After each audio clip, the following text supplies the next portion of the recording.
بسم اللہ الرحمن الرحیم۔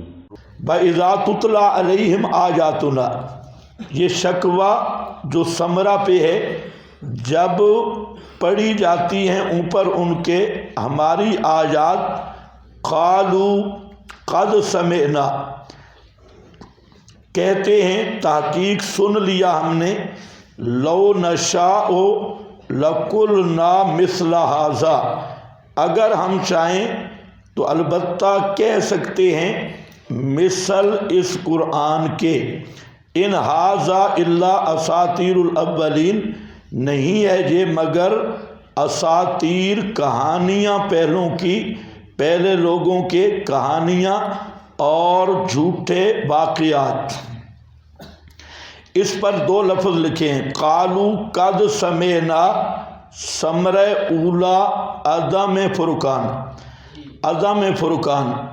صبح کے سبق میں آپ نے پڑھا ان تتقوا اللہ یجعل لکم فرقانا، اگر اللہ سے ڈرو گے تو تقوی کی برکت سے اللہ تمہیں حق اور باطل کی تمیز کرنے کی فراست سے نوازے گا، اور تمہارے دلوں کو حق کیا ہے باطل کیا ہے اس کی تمیز سے نواز دے گا۔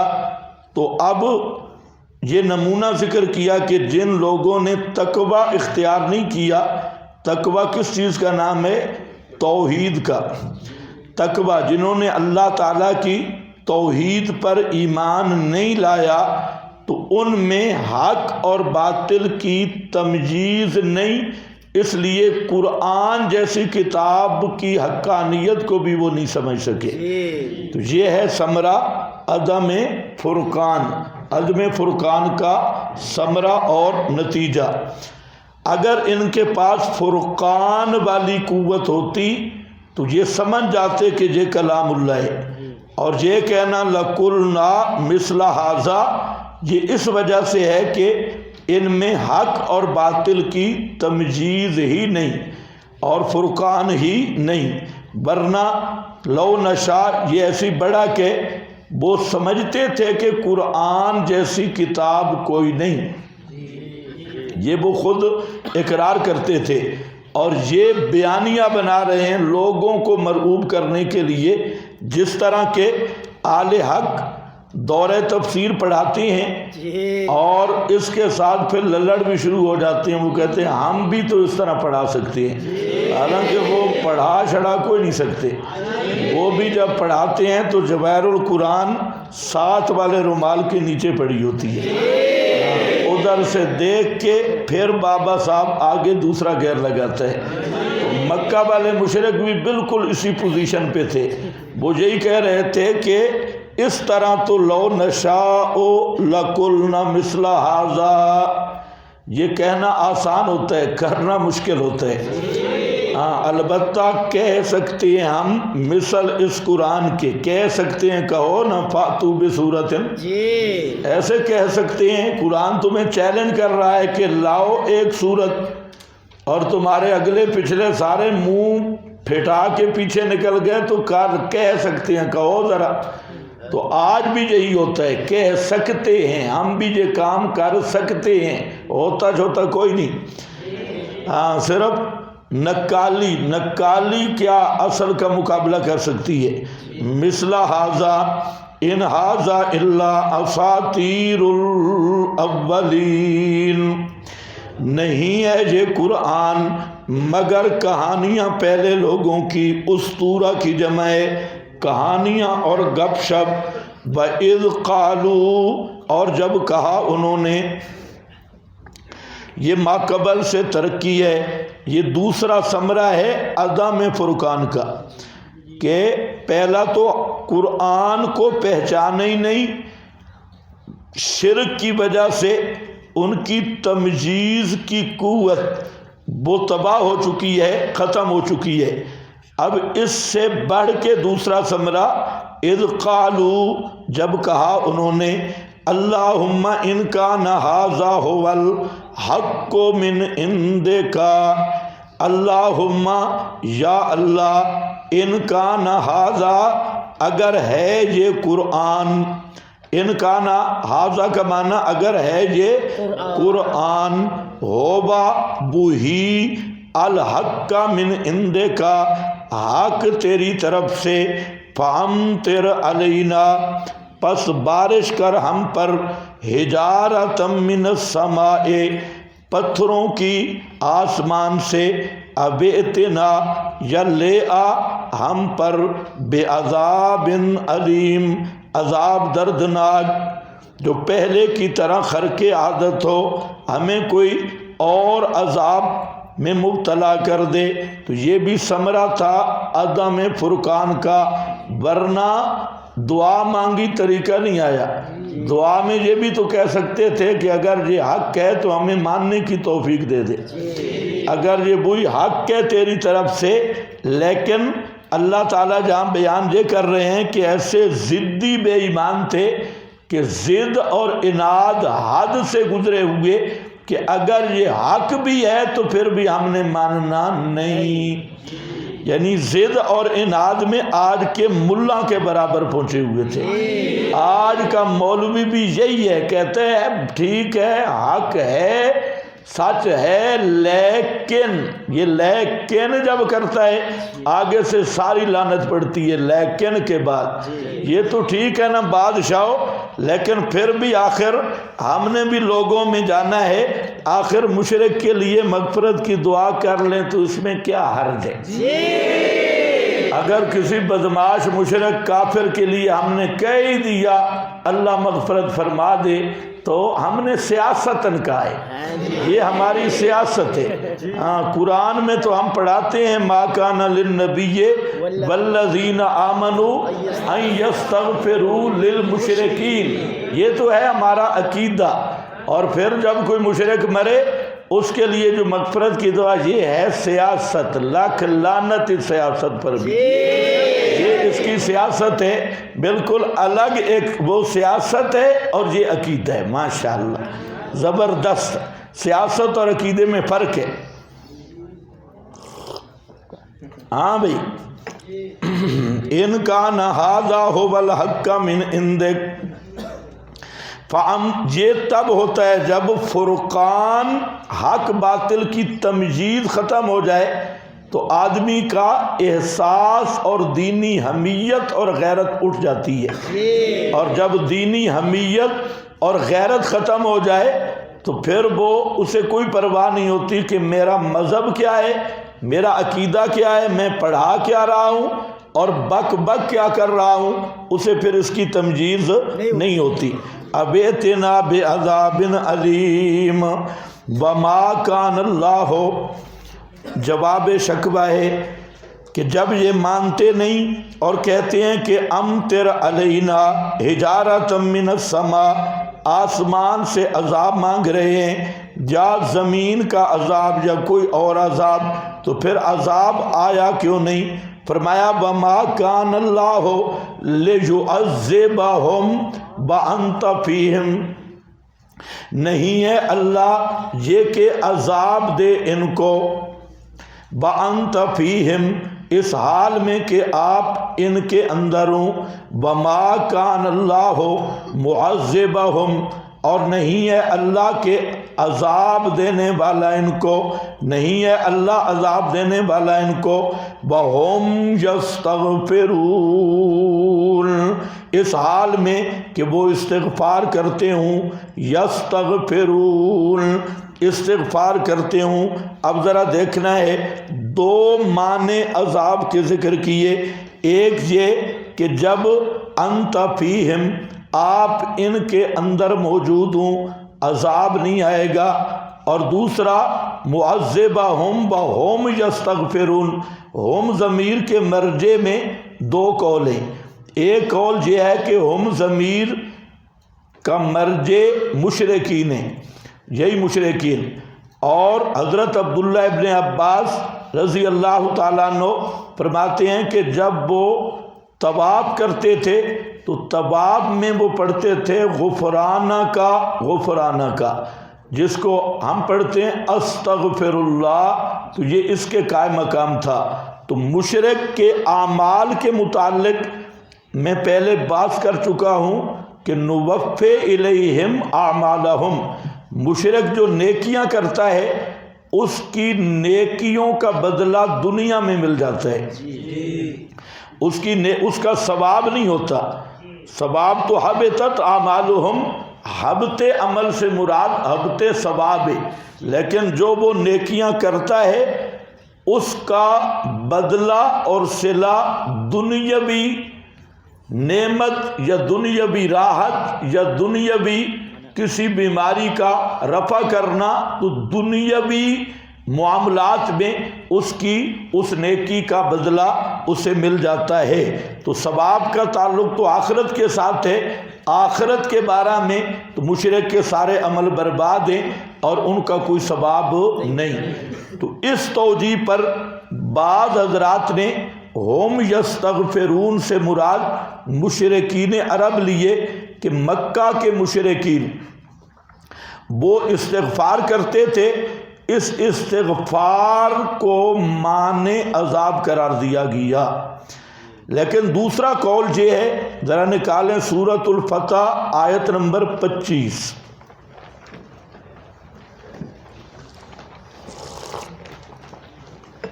دوسرا قول یہ ہے کہ ہم ضمیر سے مراد اہل ایمان ہیں جو ہجرت نہیں کر سکے تھے بوجہ ضعف کے اور کمزوری کے۔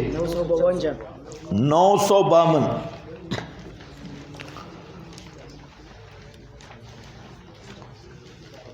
ولولا رجال مؤمنون ونساء مؤمنات لم تعلموہم، اگر نہ ہوتے وہاں کچھ مومن مرد اور کچھ مومن عورتیں جن کو تم نہیں جانتے، اگر وہ نہ ہوتے۔ ایک آگے آ رہا ہے اسی پر، لو تزیلوا لعذبنا الذین کفروا منہم عذابا، اگر وہ مومنین جو رجال ہیں وہ ان سے الگ ہو جائیں، لعذبنا الذین کفروا منہم عذابا، تو ان کے الگ ہوتے ہی کافروں پر ہم عذاب نازل کر دیں اور انہیں عذاب میں گرفتار کر لیں۔ تو اس سے معلوم ہوتا ہے کہ وہ ہوم جو تھے وہ اہل ایمان تھے جو مکہ میں رہ گئے اور مستضعفین میں سے تھے جو ہجرت کے اسباب نہیں رکھتے تھے، تو ان کی اس استغفار کی وجہ سے اللہ تعالیٰ نے مکہ پر عذاب نازل نہیں کیا۔ بہم یستغفرون، وہ معنی بن گیا عذاب سے۔ یہاں دو باتیں سمجھنی ہیں بڑی اہم۔ ایک بات یہ سمجھنی ہے کہ اس آیت کا اہل بدعت نے اس سے استدلال کیا۔ دونوں طبقے اہل بدعت نے، ایک طبقہ رضا خانیوں کا، انہوں نے کہا کہ دیکھو عذاب کیوں نہیں آ رہا، اس امت میں تمام وہ برائیاں ہیں جو پہلی سب امتوں میں تھی، لیکن عذاب کیوں نہیں؟ اس لیے کہ نبی پاک صلی اللہ علیہ وسلم حاضر ناظر ہے۔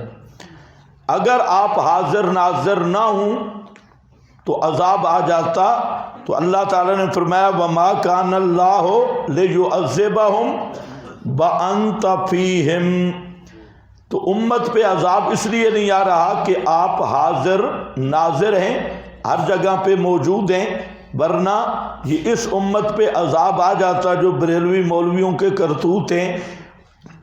پہلے ساری قوموں والے کرتوت رضا خانی مولویوں میں موجود ہیں، تو عذاب کیوں نہیں آ رہا؟ وہ کہتے ہیں کہ آپ ہمارے اندر موجود ہیں۔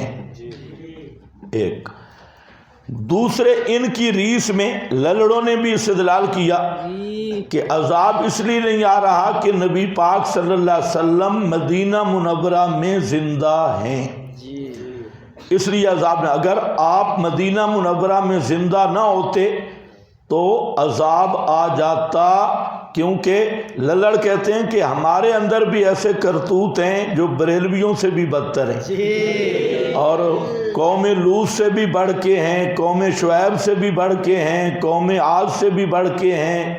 تو اس شک میں تو وہ سچے ہیں، یہ جو بیان کرتے ہیں کہ ان للڑوں اور بریلویوں میں وہ سارے کرتوت ہیں جتنے معذب قوموں میں کرتوت تھے۔ اتنی بات صحیح ہے۔ اب مسئلہ ہے کہ کہتے ہیں عذاب کیوں نہیں آتا، وہ کہتے ہیں آپ حاضر ناظر ہیں، اور یہ کہتے ہیں آپ مدینہ منورہ میں زندہ موجود ہیں۔ اس کے دو جواب ہیں۔ پہلا تو اس آیت کا معنی ذرا سمجھ لو، پھر ایک اشکال ہے اور اس پر میں تھوڑی تقریر کروں گا۔ آیت میں ذرا غور کرو، ما کان اللہ لیعذبہم، نہیں ہے اللہ یہ کہ عذاب دے ان کو۔ للڑ برادری رضا خانی دونوں کو مشورہ ہے کہ ہم ضمیر میں آنا چاہتے ہو یا نہیں؟ مشورہ ہے، آ جاؤ، ہو صحیح تم کہ آ جاؤ۔ یہ ہم ضمیر کون ہے؟ بولو، مشرکین مکہ۔ ضمیروں میں عموم نہیں ہوتا۔ ہم ضمیر کا مرجع کون ہے؟ ابو جہل اینڈ کمپنی۔ تو ان سے گزارش ہے کہ تم بھی اس میں آنا چاہتے ہو تو آ جاؤ، اگر نہیں آنا چاہتے تو استدلالی باتیں لے۔ تمہیں سمجھ آئی ہے یا نہیں آئی؟ بھائی کس کی بات ہو رہی ہے، پوری امت کی یا ہوم کی؟ کس کی بات ہو رہی ہے؟ اور ہوم کون ہے؟ ابو جہل۔ ہوم کون ہے؟ عتبہ شیبہ۔ ہوم کون ہے؟ یہ مشرکین مکہ جنہوں نے دعا مانگی ہے ان کان ھذا ھوال حق، یہ ہیں ہوم کا مرجع۔ تو للڑ برادری سے گزارش ہے آ جاؤ، بریلویوں کو کہتے ہیں آ جاؤ اس ہوم میں۔ اور بے ایمانو تم جب ہوم میں نہیں آتے تو پھر کیسے استدلال کرتے ہو کہ ہم مکہ کے مشرکوں سے ہیں تو بدتر، لیکن عذاب کیوں نہیں آ رہا؟ تو پھر اس ضمیر میں آؤ نا۔ اللہ جانے تمہیں سمجھ بھی آئی ہے۔ تو یہ بے ضمیر اس ضمیر میں آنا نہیں چاہتے، اور باروں بار حاضر ناظر تھے، حیات النبی زندہ باد۔ ذرا آ کے دیکھو نا، پتہ چلے کہ تم اور ابو جہل میں کوئی فرق نہیں ہے۔ ان سے پوچھ لو کہ ہوم میں تم ہو یا نہیں، اگر ہو تو فبہا، پھر بھی میں جواب دوں گا۔ اور ہمارے نزدیک ویسے تم ہو، تم بھی اس ہوم کا مرجع ہو، اور اگر نہیں تو پھر بک بک کیسی، پھر عوام کو اذلال کیسا، پھر نعرے بازی کیسی، ایک تحریف کر کے اور 10 شتونگڑے بیٹھ کے زندہ باد پھر کیسے؟ تو اس لیے آؤ ذرا، اس میں ہے کیا؟ پہلے تجھے ہوم ضمیر کے بارے میں نے بتایا کہ یہ کون ہے، وہی ہوم ہیں جو کہہ رہے تھے فَأَمْطِرْ عَلَيْنَا حِجَارَةً مِّنَ السَّمَاءِ، اب ائتنا بعذاب علیم، جو عذاب علیم مانگ رہے تھے۔ اس آیت کی تفسیر میں تمام مفسرین، اچھا اس میں اہل سنت بھی اور اہل تشیع مفسرین نے بھی، اہل سنت کی روایات، اہل تشیع دونوں متفق ہیں کہ عذاب سے رکاوٹ دو امانیں تھی، امانان۔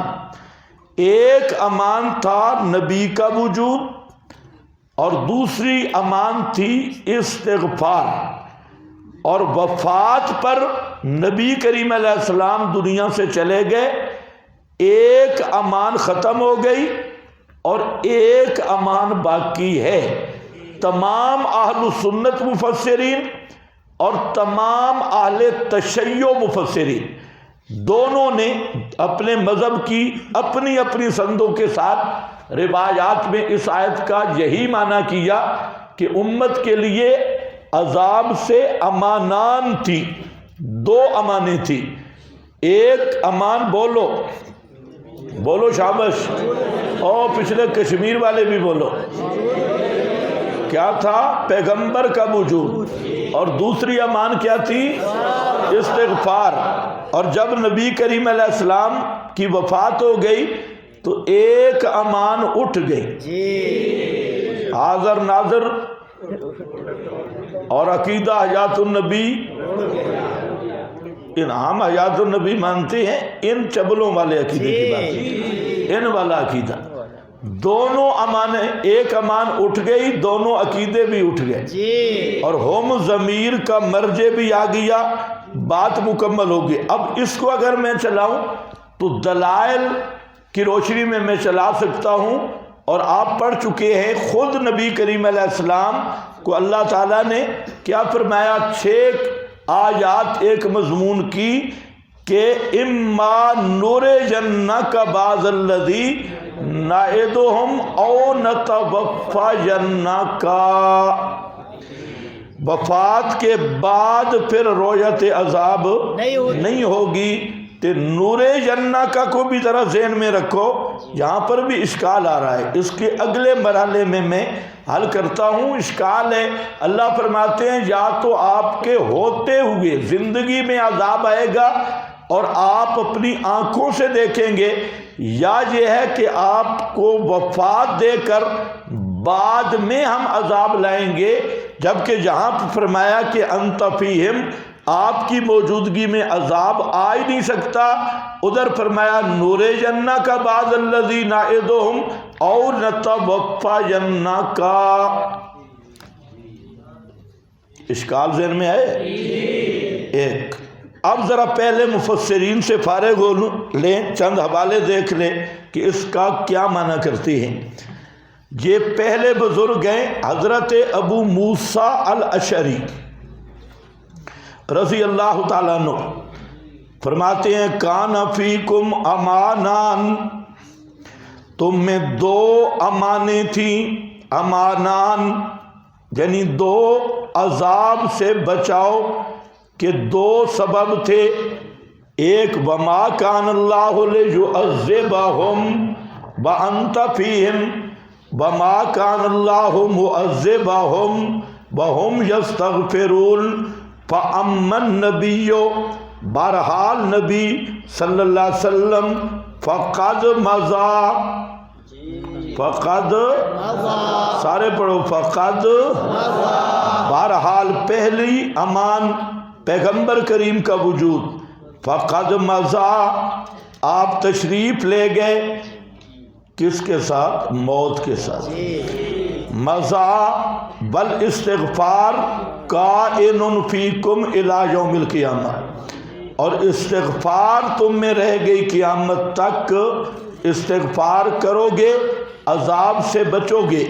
اور ایک امان تھی وجود پیغمبر صلی اللہ علیہ وسلم، آپ پہ جب موت آ گئی تو آپ دنیا سے چلے گئے، ایک امان اٹھ گئی، سمجھ گئے جی؟ اچھا، یہ معالم التنزیل ہے۔ اس کے بعد اگلی عبارت ہے، فرماتے ہیں امن نبی صلی اللہ علیہ وسلم، یہ امام ابن جریر ہے کہ نبی صلی اللہ علیہ وسلم فقد مضى وَأَمَّا الْإِسْتِغْفَارُ فَهُوَ دَائِرٌ فِيكُمْ إِلَى يَوْمِ الْقِيَامَةِ، پیغمبر کریم دنیا سے چلے گئے اور استغفار وہ تمہارے درمیان دائر ہے قیامت تک۔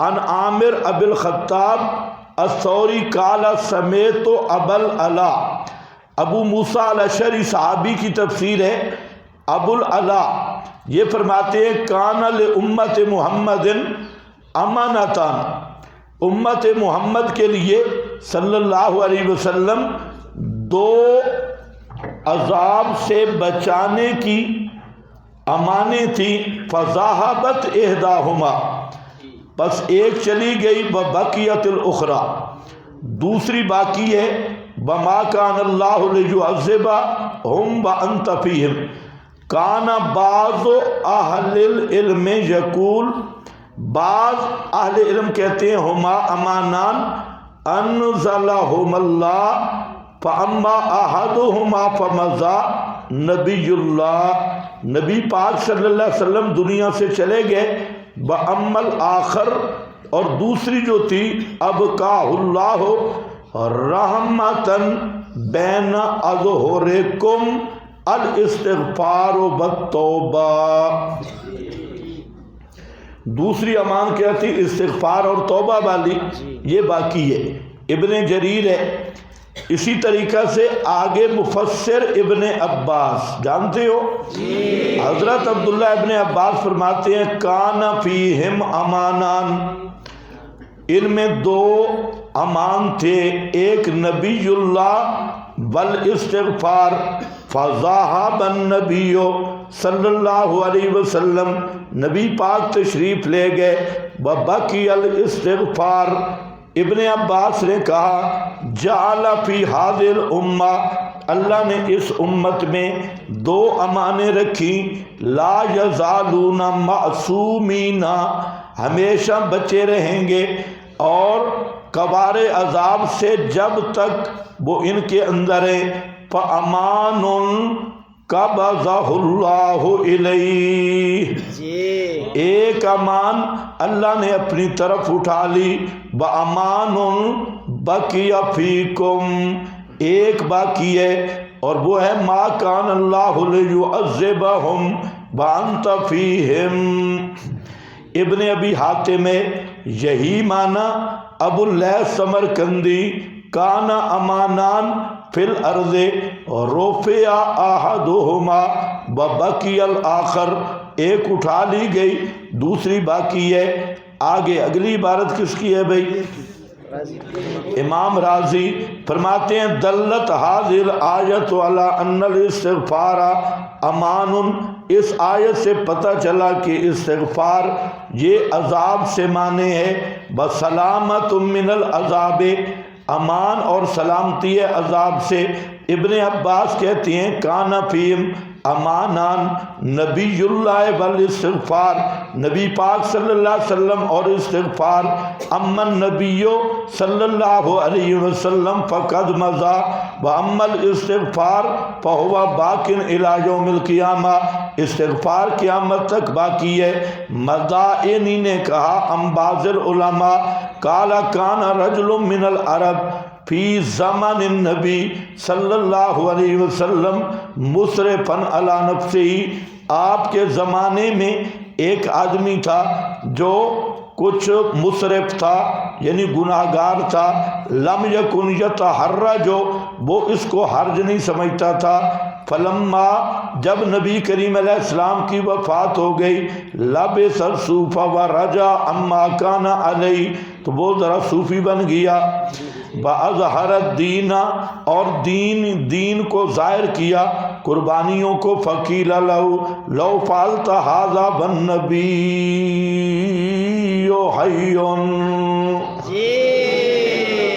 یہ کون کہنے والے تھے ہوئے؟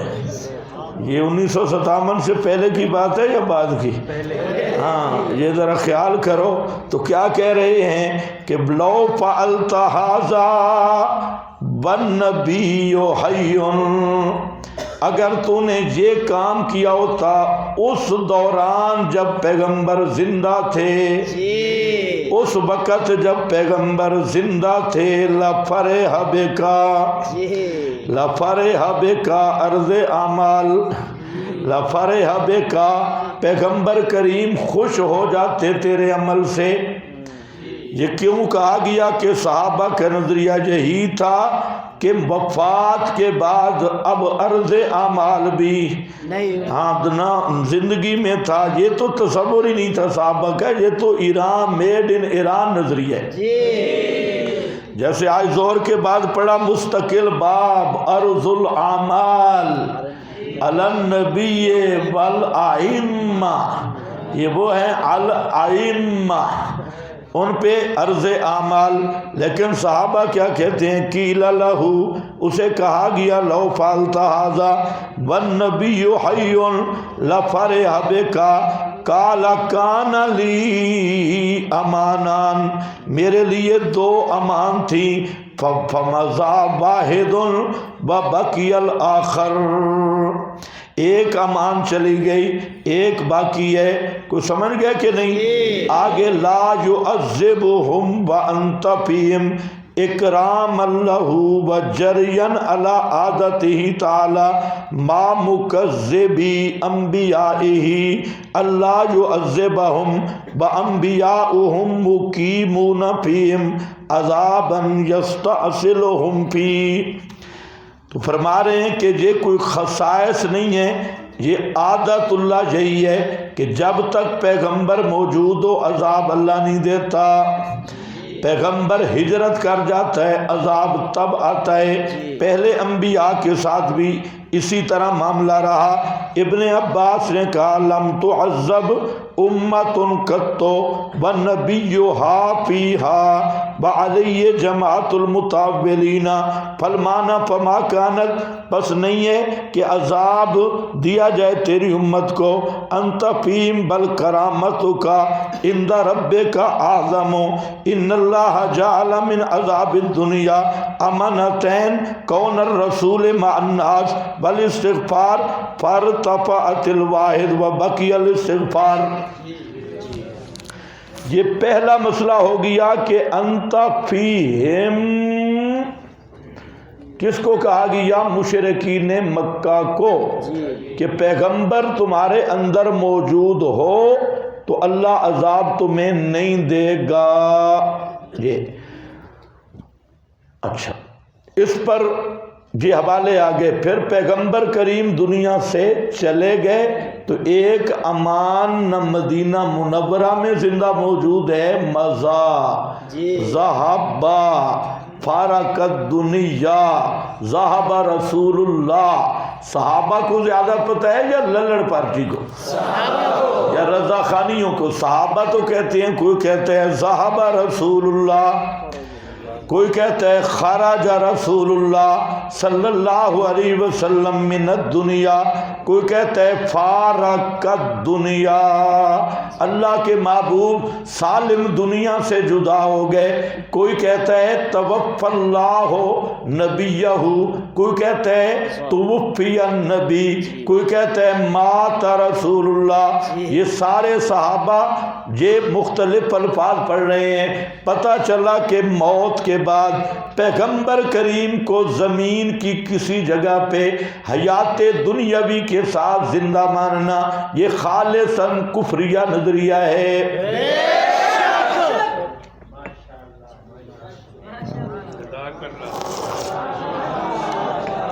اب آؤ دوسری سمجھو، آیت پوری سمجھو. سوال یہ ہے کہ انت فیہم، بات تو آ گئی لیکن اشکال باقی ہے. اب یہ بات ذرا ایک سائڈ پہ رکھ لو، یہ ایک نیا اشکال ہے. اشکال یہ ہے کہ اما نور جنہ کا بعض الذی نائدہم کا مضمون بھی بتا رہا ہے کہ پیغمبر کی موجودگی میں عذاب آ سکتا ہے، زندگی میں بھی موجودگی میں. دوسرا یہ ہے کہ ابھی یہ انفال چل رہی ہے، آل عمران پڑھو کہ بدر کے مقام پر مشرکین مکہ پہ عذاب آیا، اور یعذبہم اللہ بایدیکم، اور عذاب آیا بھی صحابہ کے ہاتھوں، پیغمبر بھی وہاں موجود تھے، اور مشرکین پر عذاب بھی نازل ہوا. اب اشکال سمجھے؟ جی، عذاب بھی نازل ہوا.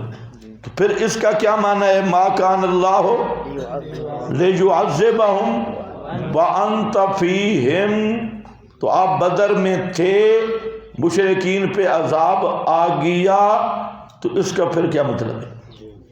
تو اس لیے یاد رکھو انت فیہم کو سمجھو.